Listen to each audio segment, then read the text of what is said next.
Current GK महत्वपूर्ण question है दोस्तों। करंट जीके के कब तक के हैं? ये जनवरी से लेकर आज तक के, यानी कि जनवरी से लेकर अब तक के ये क्वेश्चन है जो अपन देखेंगे। क्योंकि अपन देखते हैं किसी भी कम्पिटिटिव एग्ज़ाम में करंट जीके का बहुत ही ज़्यादा महत्व होता है। और हाँ, अपन करंट जीके तो देखेंगे ही देखेंगे, उसके बाद में जीके जीएस यानी कि कुछ ऐसे क्वेश्चन भी इसके साथ में अपन इंक्लूड कर रहे हैं जहाँ से क्वेश्चन बनने की संभावना बनती है।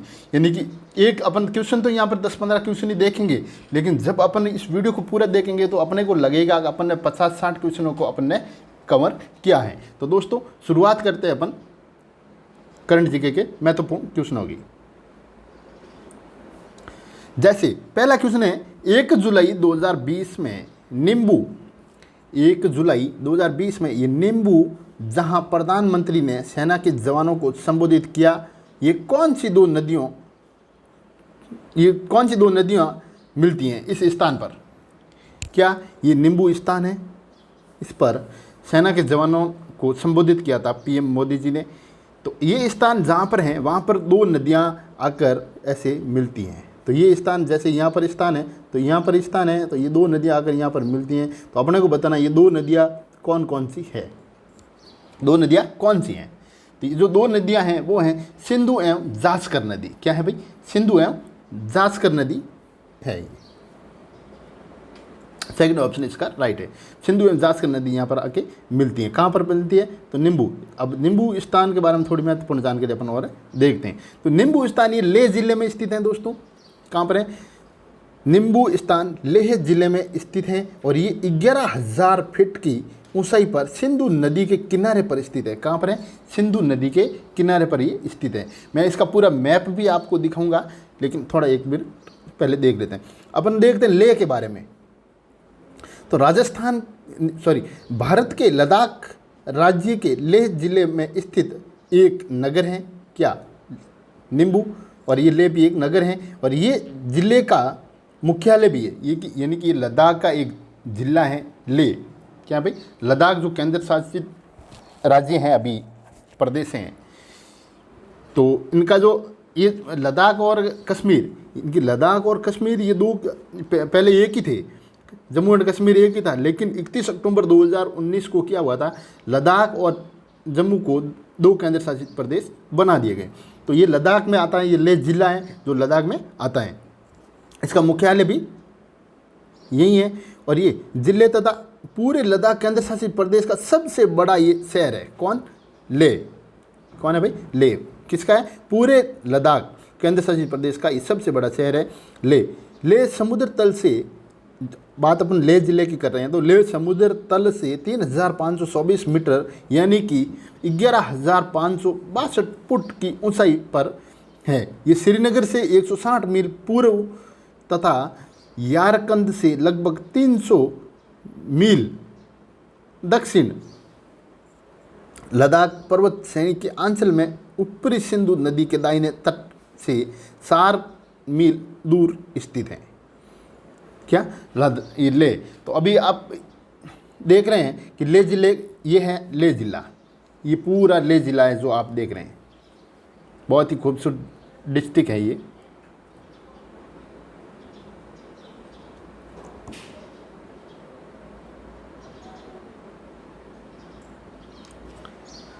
केंद्र सरकार ने किस उद्देश्य से असीम पोर्टल प्रारंभ किया? केंद्र सरकार ने किस उद्देश्य से असीम पोर्टल, क्या है भाई? असीम पोर्टल ये किसकी स्कीम है? केंद्र सरकार की। किसकी है? केंद्र सरकार की। तो ये कुशल लोगों को रोजगार उपलब्ध करवाना, इसका उद्देश्य क्या है? कुशल लोगों को रोजगार उपलब्ध करवाना। स्कीम का नाम क्या है? असीम पोर्टल आरंभ किया था। ये कोई स्कीम है, योजना है। इस योजना के तहत कुछ लोगों को रोजगार उपलब्ध करवाया जाएगा। कौशल विकास और उद्यमिता मंत्रालय, कौशल विकास उद्यमिता मंत्रालय ने कुशल आजीविका के अवसरों को खोजने में मदद करने के लिए, ये इसकी फुल फॉर्म है। किसकी? कुशल की है ना, ये इसकी फुल फॉर्म है दोस्तों। असीम पोर्टल है ना, एक स्कीम है ये। असीम पोर्टल की ये फुल फॉर्म है। ये अटल मेंबरान स्किल्ड एम्प्लॉयर मैपिंग, यानी कि इसके तहत इन लोगों को फ़ायदा मिलेगा। ये एक स्कीम है, पोर्टल शुरू किया है। पोर्टल से सूचना प्रवाह में सुधार और कुशल कार्यबल बाजार में मांग आपूर्ति की खाई को कम करने में मदद मिलने की उम्मीद है। किससे? इस स्कीम के तहत असीम पोर्टल से। ये पोर्टल बेंगलुरु की कंपनी, ये पोर्टल है जो बेंगलुरु की कंपनी बेटर प्लेस के सहयोग से राष्ट्रीय कौशल विकास निगम NHDC द्वारा विकसित किया गया है और प्रतिबंधित जिम्मेदारी भी इन्हीं के पास है। किसकी? इस पूरे स्कीम की। कि ये कहाँ की कंपनी है भाई? बेंगलुरु की कंपनी है, इसके पास है ना। बेंगलुरु की कंपनी है बेटर प्लेस, इसकी सहायता से ये स्कीम शुरू की गई।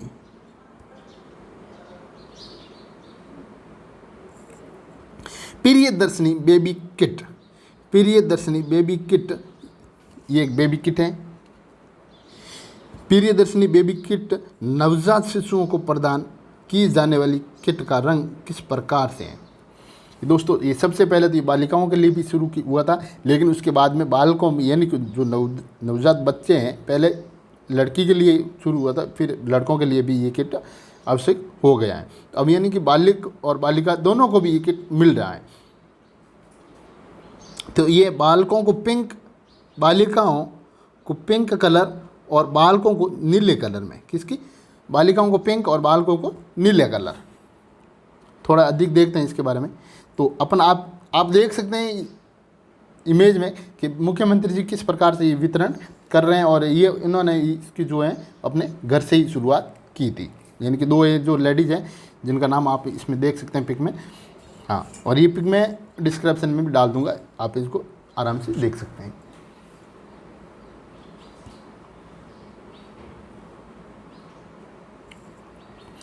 पाँच जनवरी 2020 को यूनेस्को प्रमुख, यानी यूनेस्को के जो प्रमुख हैं कौन है भाई?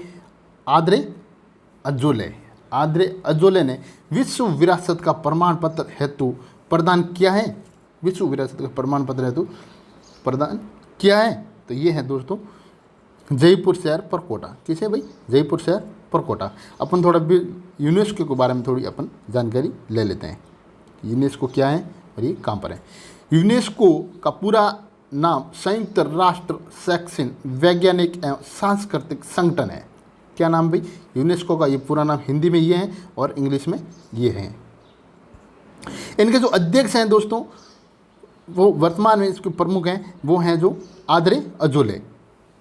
कौन है? आद्रे अजोले। किसके हैं? यूनेस्को के।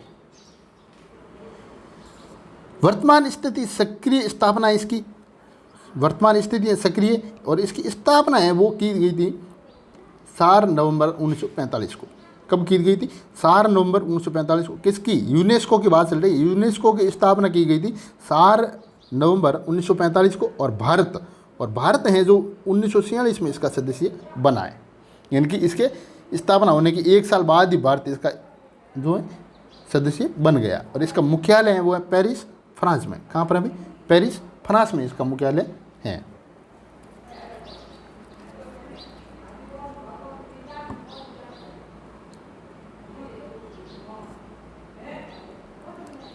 इंदिरा गांधी महिला शोध संस्थान की स्थापना कहाँ पर किए जाने की घोषणा नवीनतम बजट 2020 यानी कि 20 फरवरी 2020 को की गई थी।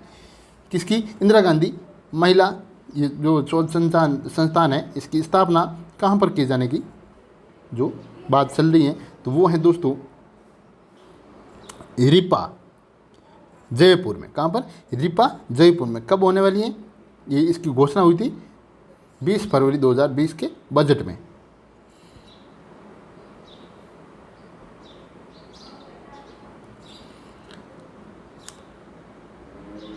जून 2020 में रिसर्च डॉकीज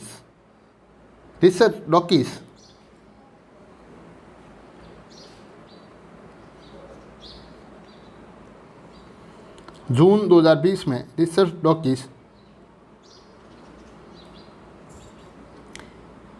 ये जो आपको मैं पिक बताना भूल गया,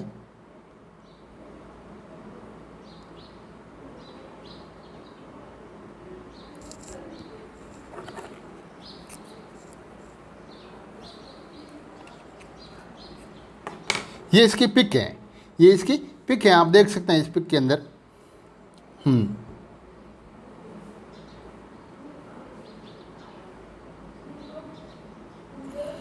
जून 2020 में रिचर्ड डॉकिस से सम्मानित होने वाले प्रथम भारतीय बने।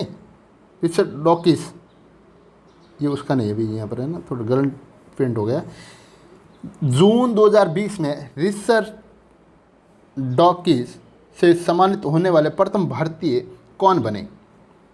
प्रथम भारतीय बने वो हैं बाबा रामदेव। कौन बने भाई? बाबा रामदेव।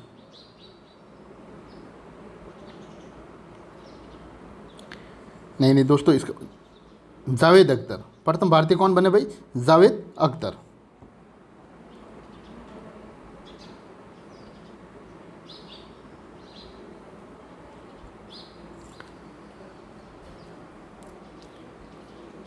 जून 2020 में रिचर्ड डॉकिस से सम्मानित होने वाले प्रथम भारतीय कौन बने? तो प्रथम भारतीय बने दोस्तों वो हैं जावेद अख्तर। जो किस सम्मान से इसको सम्मानित किया गया था? रिचर्ड डॉकिस सम्मान से इसको सम्मानित किया गया था। किसे? जावेद अख्तर जी को। और जावेद अख्तर जी क्या है, इनके बारे में थोड़ी अपन डिटेल से देखते हैं। तो ये बॉलीवुड के प्रख्यात लेखक और गीतकार जावेद अख्तर रिचर्ड डॉकिस अवार्ड 2020 से इन्हें सम्मानित किया गया। और उन्हें ये अवार्ड तर्कसंगत विचार, धर्मनिरपेक्षता और मानव विकास और मानवीय मूल्यों को अहमियत देने के चलते ये मिला है। इसी के साथ जावेद इस पुरस्कार को पाने वाले प्रथम यानी कि पहले भारतीय बन गए हैं। ये पुरस्कार वर्ष 2003 से दिया जा रहा है। ये पुरस्कार कब से दिया जा रहा था? वर्ष 2003 से ये पुरस्कार दिया जा रहा है। और अभी जो भारत के जो प्रथम व्यक्ति बने हैं वो हैं जावेद अख्तर जी।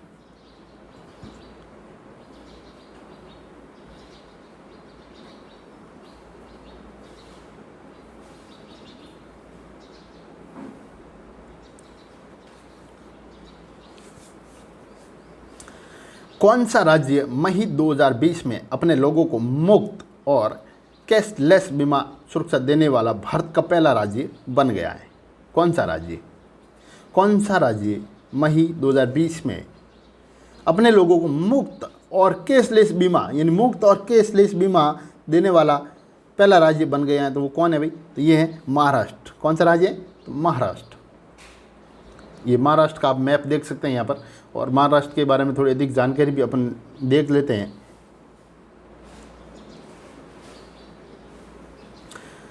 महाराष्ट्र का गठन है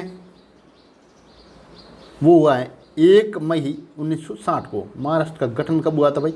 1 मई 1960 को महाराष्ट्र का गठन हुआ था। और महाराष्ट्र की जो राजधानी है वो है मुंबई है। और नागपुर, जब इसकी जो शीतकालीन राजधानी है वो है नागपुर। महाराष्ट्र में कुल जिलों की संख्या है 36। महाराष्ट्र में कुल जिलों की संख्या 36 है। और ये सरकार है महाराष्ट्र में, वो राज्यपाल हैं वो हैं भगत सिंह कोश्यारी। मुख्यमंत्री उद्धव ठाकरे, उप मुख्यमंत्री अजित पवार। विधायिका 20 सदनात्मक हैं। विधान परिषद महाराष्ट्र की 78 है। और विधानसभा है वो है 288 है। और महाराष्ट्र का जो क्षेत्रफल अपन देखते हैं तो ये है, देखो आप, 30,07,713 किलोमीटर स्क्वायर है ना। ये दर्जा है, यानी कि क्षेत्रफल की दृष्टि से अगर अपन देखें तो ये महाराष्ट्र भारत में तीसरा स्थान रखता है। और जनसंख्या की दृष्टि से अगर देखें तो महाराष्ट्र भारत में दूसरा स्थान रखता है। राष्ट्रीय उद्यान है महाराष्ट्र के, जो राष्ट्रीय उद्यान है सांदली, गुंगामल, नवेगांव, संजय गांधी और ताबोड़ा, ये महाराष्ट्र के राष्ट्रीय उद्यान है। और ये है महाराष्ट्र का मैप। ये महाराष्ट्र का मैप है, आप इसको देख सकते हैं।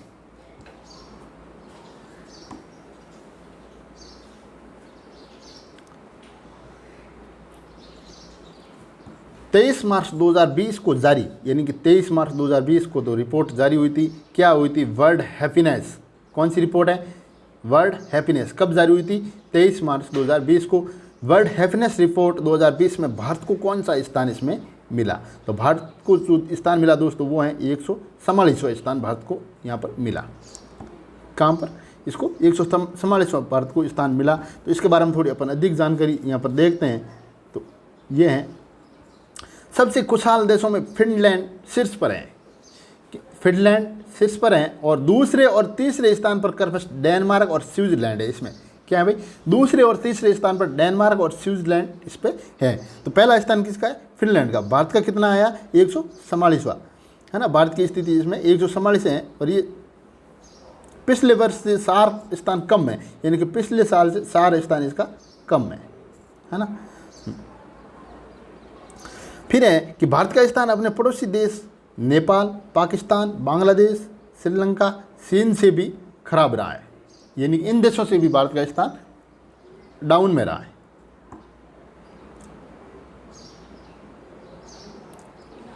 क्वेश्चन नंबर 9 है,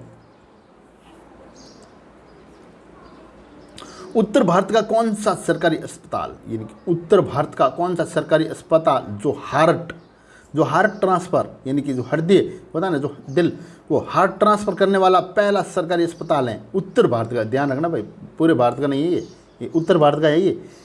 तो ये कौन सा है? तो ये SMS जयपुर, सवाई मानसिंह अस्पताल है, ये है SMS जयपुर।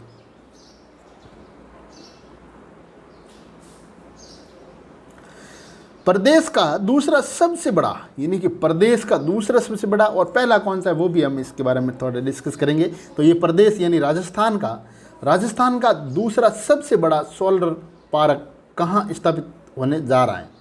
तो ये कहाँ पर स्थापित होने जा रहा है? तो ये नौखा है, जो बीकानेर में एक स्थान का है नौखा, वहाँ पर ही स्थापित होने जा रहा है। तो इसके बारे में थोड़ी अपन अधिक जानकारी यहाँ ले लेते हैं। पश्चिमी राजस्थान में जोधपुर जिले के भड़ला, यानी कि पश्चिमी राजस्थान के जोधपुर जिला है, उसके भड़ला सोलर पार्क के बाद, यानी कि पहला कौन सा हो गया भाई? भड़ला। पहला है भड़ला है, दूसरा है ये नौका वाला हो जाएगा। इसके बाद ये दूसरा सोलर पार्क बनने की कवायद शुरू हो चुकी है।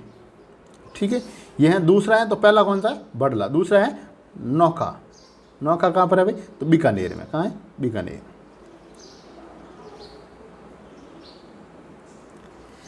राज्य पक्षी जिसकी प्रजाति को बचाने के लिए कैप्टिव ब्रीडिंग प्रोजेक्ट पर, कौन सा प्रोजेक्ट है? कैप्टिव ब्रीडिंग प्रोजेक्ट पर 8 वर्ष बाद काम शुरू हुआ है। कितने वर्ष भाई? 8 वर्ष बाद काम शुरू हुआ। किस पर? कैप्टिव ब्रीडिंग पर। तो ये बचाने के लिए, यानी कौन सी प्रजाति को बचाने के लिए? ये राज्य की कौन सी प्रजाति को बचाने? ये है गिद्ध। किसकी प्रजाति है भाई? गिद्ध की प्रजाति है। आप गिद्ध के पिक ये देख सकते हैं, ये है गिद्ध, यानी कि ये लुप्त होने की कगार पर है। ये इनका जो मोटा मोटा मैं आपको बता देता हूँ कि ये जो अब आज जो गायें वगैरह होती हैं घर में, वो अगर दूध नहीं देती है तो उसकी क्या है? इंजेक्शन लगाए जाते हैं जिससे वो दूध दे। हाँ, तो उस फिर क्या होता है, किसी प्रकार गाय की जो मृत्यु हो जाती है, उसको ये जो खाते हैं, उसके खाने के बाद इनकी मृत्यु हो जाती है, क्योंकि गिद्धों की। इस प्रकार इनकी जो संख्या वो दिनों दिन कम होती जा रही है। पर शाहबार बंदरगाह किस देश में स्थित है? तो शाहबार बंदरगाह, साबहार बंदरगाह किस देश में स्थित है? तो ये है ईरान में। कहाँ पर है? ईरान में स्थित है। तो अपन इसकी जो पिक है वो भी मैं आपको बताऊंगा कि ये बंदरगाह दिखता कैसे है, लेकिन उससे पहले अपन इस बंदरगाह के बारे में थोड़ी महत्वपूर्ण जानकारी देख लेते हैं। 24 फरवरी 2019 को अफगानिस्तान ने ईरान के शाहबार बंदरगाह के माध्यम से भारत को निर्यात शुरू किया। कब किया था? 24 फरवरी 2019 को। जारज, कहाँ से भाई? जारज से शाहबार बंदरगाह के लिए 57 टन सूखे फल, वस्त्र, कालीन और खनिज उत्पादन 23 ट्रकों में भेजा गया। कितने भाई? 23 ट्रकों में भेजा गया। क्या भेजा गया? वस्त्र, फल और सूखे फल और वस्त्र, ये जो हैं वो खनिज उत्पादन वाले, वो वाले। कहाँ से? जार से शाहबार बंदरगाह के लिए। कब? 24 फरवरी 2019 को अफगानिस्तान ने ईरान के माध्यम से भारत को निर्यात शुरू किया। तो ये इनकी जो पिक है वो आप देख सकते हैं बंदरगाह की।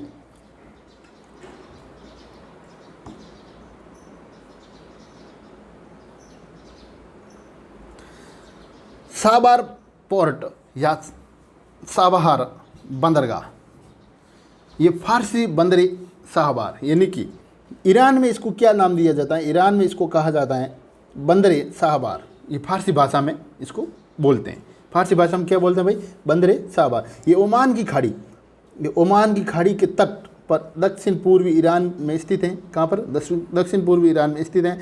साहबार में एक बंदरगाह है। ये ईरान के एकमात्र समुद्री बंदरगाह के रूप में कार्य करता है और इसमें दो अलग अलग बंदरगाह शामिल हैं। इसमें दो अलग अलग बंदरगाह शामिल हैं जिनका नाम ये हैं, देखो आप, शहीद कल्तरी और शहीद बहस्ती। शहीद कल्तरी और शहीद बहस्ती, जिसमें से प्रत्येक में 5 बर्थ हैं, यानी कि इन दोनों में से दोनों के अंदर 5 बर्थ हैं।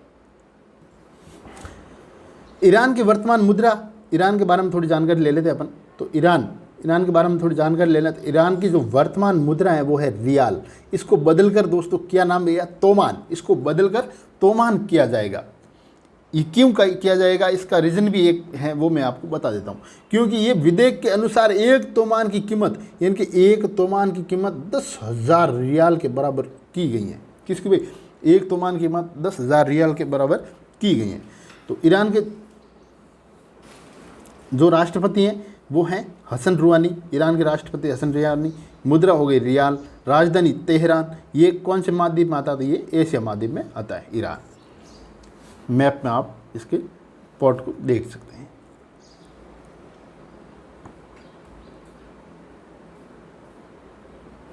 भारत में किस वर्ष तक निर्यात को दोगुना करने का लक्ष्य निर्धारित किया गया है, भारत में किस वर्ष तक निर्यात को दोगुना करने का लक्ष्य यहाँ पर रखा गया है।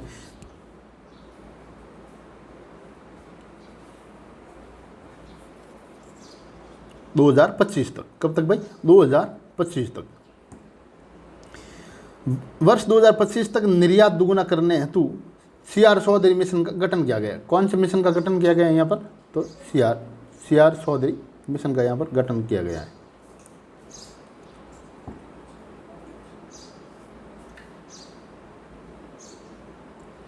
भारतीय रिजर्व बैंक के अनुसार विमुद्रीकरण के पश्चात 500 रुपये व 1000 के कितने नोट वापस किए गए। यानी भारतीय रिजर्व बैंक के अनुसार विमुद्रीकरण यानी नोटबंदी के बाद 500 और 1000 के कितने नोट वापस किए गए हैं, तो ये 93.3%। कितने भाई, सॉरी 99.3%। 99.3% नोट हैं वो वापस किए गए। तो इनके बारे में थोड़ी अधिक जानकारी लेते हैं रिजर्व बैंक के बारे में।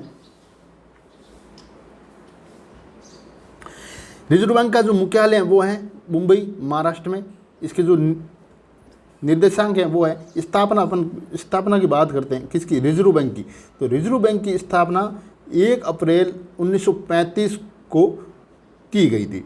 यानी कि आज तक इसके जो स्थापना हुए 85 साल कंप्लीट हो गए। इसके जो गवर्नर हैं वो शशिकांत दास। कौन है भाई, शक्तिकांत दास इसके जो गवर्नर है। और ये 25वें गवर्नर इनके बने। कौन से, कितने नंबर के बने, 25वें गवर्नर इनके बने। मुद्रा है भारतीय रुपये। तो इसके पहले कौन थे, रिजर्व बैंक के पहले गवर्नर कौन थे, तो पहले थे ऑसबॉर्न सिम्थ। पहले गवर्नर कौन थे, ऑसबॉर्न सिम्थ। ये 1 to 25, ये टोटल आपको यहाँ पर डिस्क्रिप्शन में इसको पूरा दे देता हूँ, जहाँ से आप इसको देख सकते हैं। ये सभी है ना, ये इनके गवर्नर हैं जो आज तक बने हैं।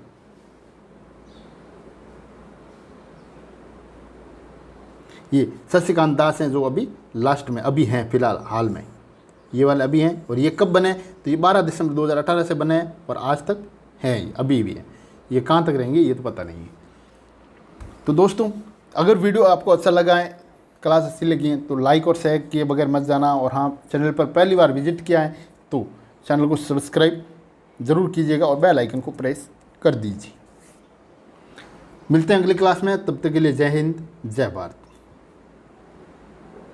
और हाँ, इसकी पीडीएफ है, आपको पीडीएफ मेरे टेलीग्राम चैनल पर मिल जाएगी पूरी पीडीएफ। और ये टेलीग्राम चैनल का जो लिंक है वो डिस्क्रिप्शन में दिया हुआ है, वहाँ से आप टेलीग्राम ज्वाइन कर सकते हैं। और हाँ, ये जितने भी ये क्वेश्चन हैं ये भी मैं डिस्क्रिप्शन में दे रहा हूँ। इन सभी क्वेश्चनों के आंसर आप मेरे को कमेंट करके ज़रूर बताना।